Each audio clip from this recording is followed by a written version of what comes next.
guys! This is Saxy Mendoza again at welcome sa aking YouTube channel. So, palambing naman, paki-like and subscribe at para naman sustain natin ang channel na ito. Okay.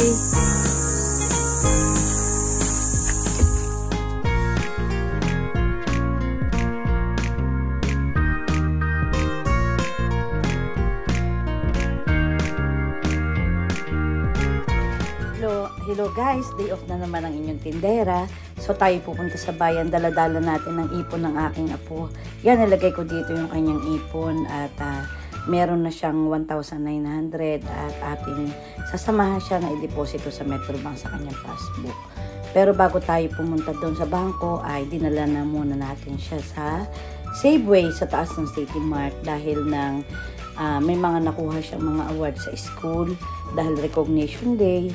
Kaya hiniling niya sa akin guys na bumili siya ng laruan. Yun daw kanyang pinapangarap na laruan. So ito nga guys at umakyat na tayo dito sa second floor at pinabayaan natin siya na magdesisyon kung ano ba talaga ang kanyang bibilhin. Bilang isang lola, ang pagbili ng isang laruan sa mga apo ay isa sa ating kaligayahan.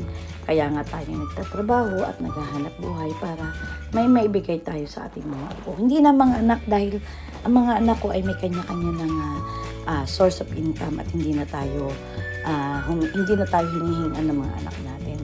So guys, ito nga talagang alam na niya kung saan talaga siya bibili ng atahan ng laruan. Bale, ito ay sa third floor. So, itong batang ito ay 5 years old na guys. At baby pa lang siya, ay inaalagaan na natin siya. At ito ang pinakang outlet ko ay ang pag-aalaga ng apo kapag wala tayong pasinong ginagawa. Pagkakatapos ng project natin guys, ay kukunin natin ang ating apo. Meron tayong dalawang apo, si Elias at si Cody. At ito si Cody. At nagpabili nga siya ng laruan. Napakaraming laruan dito sa Safeway guys. Mamimili ka. Meron din mga office supplies. At may mga hindi lang laruan, hindi office supplies. May mga damit din at mga mura. Very competitive ang pricing nila. So guys, ito nga hindi niya maintindihan. Ako'y medyo kinakabahan at baka tumapat ang batang ito dun sa medyo mahal. Pero itong batang ito ay lumaki na practical. Alam niya na pagka mahal ay hindi natin bibilhin. Laging tatanungin niya sa akin ay, Lola Tok, ay mura baga ito? Bilhin natin pag mura. So guys, ito nga hindi niya talaga maintindihan kung anong bibilhin niya, kung mga dinosaur ba o ang tagal niya bago nakapag-desisyon na talaga medyo tayo inainip na sa pag-a-assist sa kanya. At dito guys sa Safeway ay bale ay self-service kung saan kukuha ka ng iyong paninda at doon mababayaran sa second floor. Ito ay third floor guys. At kumpara sa mga nabibilhan ng mga laruan dito sa Calapan ay mura ang kanilang presyo. Ayan, finally nakakita na yata siya. Akala ko nung una ito na ang kanyang magugustuhan at parang yoyo yata. Pero at the end makikita nyo nakapag-decide din siya na talagang hindi ito ang kanyang bibilhin. So tinanong ko siya kung gusto niya ba ito. So at the end ay napilitan din siya na ibalik ito dahil nag-second thought siya dahil sabi niya ay hindi yata ito ang kanyang gusto. So guys, samahan niyo ako at libutin natin ito. Nakakapagod pero well motivated ka rin kapag kaapo mo ang humihingi sa iyo. Finally, dala-dala na nga niya ang kanyang napili na laruan at ang sabi niya ito nga daw ang kanyang pinapangarap. Kaya yapos-yapos niya to, binigay niya kay ate para i-test. Ito ay isang laruan na may remote control at di baterya pero made in China. Pero maganda rin.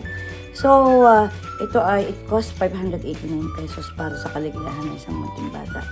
So, ito nga guys, ito ay lalagyan ng battery ni ate at tinuruan niya tayo kung paano mag-install ng battery dito sa remote and at the same time kung paano tanggalin ang mga i-charge kasi i-charge pa yung isang battery dun sa pinakang ng laruan.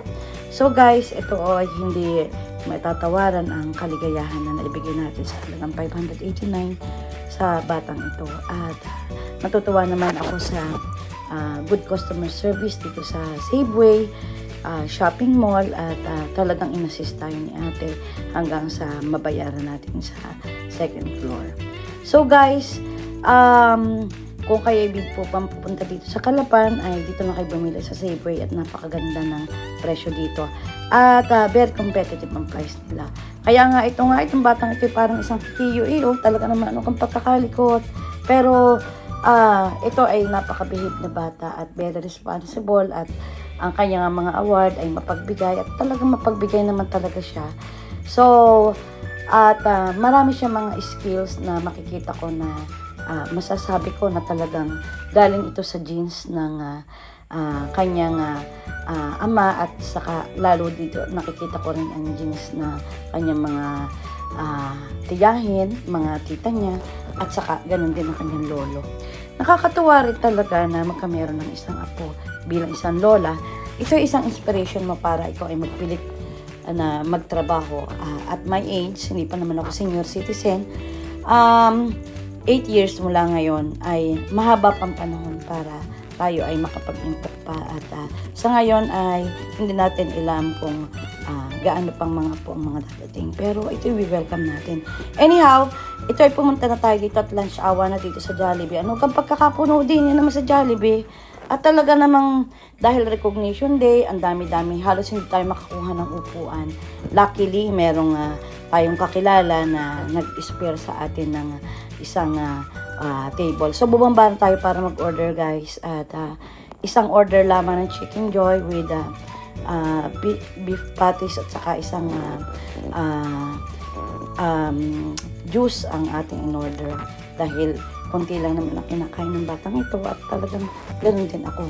So, ito nga guys, hindi na siya nakatiis makarating ng bahay. Sabi niya, Lola Sok, talagang gusto ko nang umuwi. Gusto na talaga niyang malaro ang laruan. Hindi naman siya nagkameron ng pagkakataon na malaro dito sa Jollibee dahil siksikan niya talaga. Pero pagkatapos ito guys ay pupunta tayo sa Metrobank. Ito nga guys, ito yung corner dito sa may palengke, sa may tabi ng Chowking din.